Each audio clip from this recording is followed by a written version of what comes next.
Very good morning and welcome. My class third student. Open page number 74, lesson number 12. Name पिताजी का कमरा। पाठ की भूमिका। बच्चे स्वभाव से बहुत चंचल होते हैं। जब वे अपने मित्रों को अपने घर बुलाते हैं तो वे यही चाहते हैं कि उनके मित्रों का स्वागत बहुत अच्छे से हो, जिससे उनके मित्र जो हैं उनकी प्रशंसा करें। उनकी यह मंशा रहती है, उनकी इच्छा होती है कि मित्र के सामने उन्हें किसी भी बात के लिए शर्मिंदा ना होना पड़े।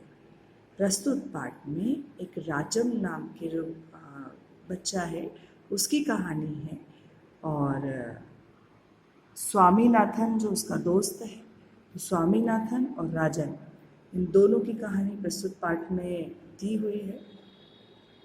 और मित्र की खातिरदारी में कोई कमी न रह जाए, इस पाठ में हम इस बारे में पढ़ने वाले हैं।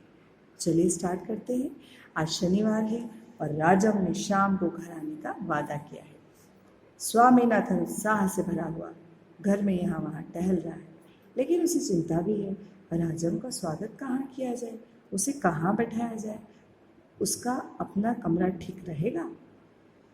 यहाँ पर शनिवार का दिन बताया है। राजम नाम का जो एक बच्चा है वो अपने स्वामीनाथन नाम के दोस्त से वादा करता है कि वो उसके घर ज़रूर आएगा।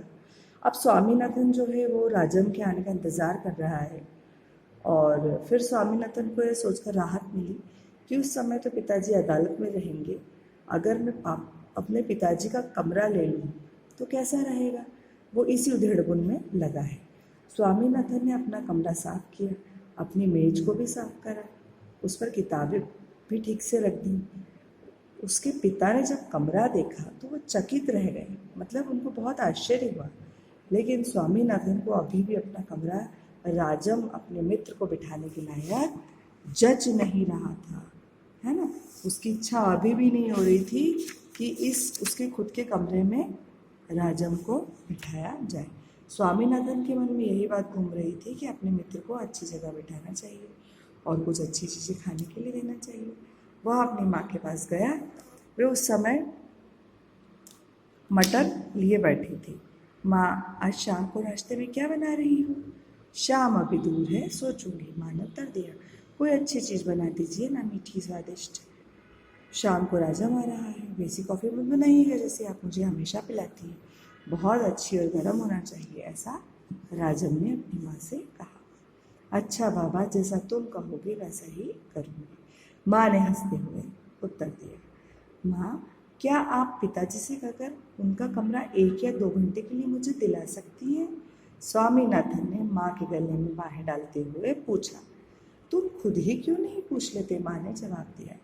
फिर स्वामीनाथन अपने पिताजी के पास जाता है और कहता है कि पिताजी, आपसे एक बात कहना है। पिताजी ऊपर दृष्टि उठाकर, अपने नेत्र उठाकर कहते हैं, कहो, क्या बात है? पिताजी, मुझे आपका कमरा चाहिए। क्यों? मेरा एक मित्र आने वाला है। तुम्हारे पास अपना कमरा है तो तुमने तो आज अपनी मेज भी साफ कर ली है। पिताजी ने कहा, मैं राजम को वहाँ नहीं बैठा सकता, वह कमरा बहुत ही छोटा है। कौन है यह राजम? पिताजी ने पूछा। मेरा मित्र। अच्छा, ले लेना मेरा कमरा, लेकिन ध्यान रखना चीज़ें उलट पुलट ना हो। मैं पूरा ध्यान रखूँगा। जैसे ही स्वामीनाथन अपने पिताजी की बात सुनता है कि तुम ये कमरा ले सकते हो पर चीज़ें उलट पुलट ना हो, इसका ध्यान रखना, वो तुरंत उत्तर देता है, हाँ, मैं पूरा ध्यान रखूँगा, अब जाकर अपनी पढ़ाई करो, उसके पिताजी कहते हैं। राजन के आने पर स्वामीनाथन बहुत प्रसन्न था। पिताजी ने अपना कमरा खुला छोड़ दिया था। स्वामीनाथन ने राजम को उसी कमरे में बिठाया। माँ ने गेहूं के आटे और चीनी से बने पकवान राजन और स्वामीनाथन को खिलाए। कॉफ़ी तो बहुत ही अच्छी थी। राजम को स्वामीनाथन की माँ के हाथ का बना खाना बड़ा स्वादिष्ट लगा और कॉफ़ी भी बहुत पसंद आई। बहुत देर तक दोनों बात करते रहे। तब राजम ने स्वामीनाथन से पूछा, तुम्हारा कमरा कहाँ है? राजम ने एकाएक पूछ लिया।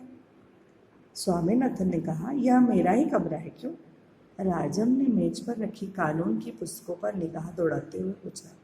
क्या तुम ऐसी पुस्तकें पढ़ते हो तुम्हारी स्कूल की पुस्तकें कहाँ हैं? स्वामीनाथन ने कहा, बात यह है कि जब मैं बाहर आता हूँ तो पिताजी अपने मुकदमों के सिलसिले में लोगों से यहीं मिलते हैं, लेकिन तुम अपनी पुस्तकें कहाँ रखते हो? स्वामीनाथन ने बात पलटने की कोशिश करी। राजम, तुमने मेरी दादी को देखा है? नहीं, पर मैं उनसे मिलना चाहता हूँ, राजम ने उत्तर दिया। अच्छा चलो, मैं तुम्हें उनसे मिलाता हूँ। राजम को लेकर स्वामीनाथन दादी के कमरे में पहुंच जाता है। उसने सोचा कि दादी सोई होगी, लेकिन जैसे ही स्वामीनाथन ने देखा कि दादी बिस्तर पर आराम से बैठी थी, दादी ने पूछा, क्या बात है बेटा, तुम्हें कुछ चाहिए? नहीं, आप सोई नहीं दादी, स्वामीनाथन बोला। मैं राजम को आपसे मिलवाने लाया हूँ। दादी उत्साह से बोली, पास आ जाओ राजम, मैं तुम्हारी शक्ल ठीक से नहीं देख पा रही क्योंकि मैं अब बूढ़ी हो गई हूँ। राजम उनके बिस्तर पर बैठ गया। दादी ने उसके बालों पर अपना हाथ फेरा, कहा, तुम्हारे बाल बहुत मुलायम है राजम। दादी ने राजम से उसकी माँ के बारे में बातें करी। राजम ने दादी को अपने घर परिवार के बारे में बताया। यह सब सुनकर दादी बहुत प्रसन्न हुई। थोड़ी देर बाद राजम और स्वामीनाथन दादी कमरे से बाहर आ गए। राजम ने स्वामीनाथन से कहा, तुम्हारी दादी बहुत अच्छी है। अच्छा, अब मैं चलता हूँ। स्वामीनाथन अपने मित्र को बाहर दरवाजे तक छोड़ने गया।